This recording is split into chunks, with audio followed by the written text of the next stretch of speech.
Guys, আসসালামু আলাইকুম। আরেকটা ভিডিও নিয়ে এলাম। আমরা এখন দাউদকান্দি ব্রিজের উপরে উঠছি। এই যে দাউদকান্দি ব্রিজ, এই যে দাউদকান্দি নদী।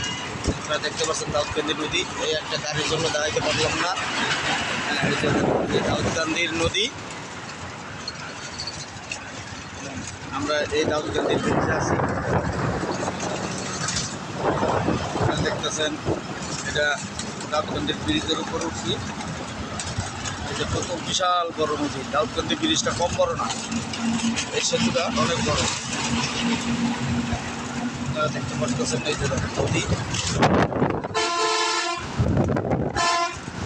কতগুলো ট্রলার দেওয়া আছে এখানে, বালুর ট্রলার। এই যে এখানে ঘরবাড়ি। আমরা ব্রিজ থেকে আস্তে আস্তে নেমে যাইতেছি।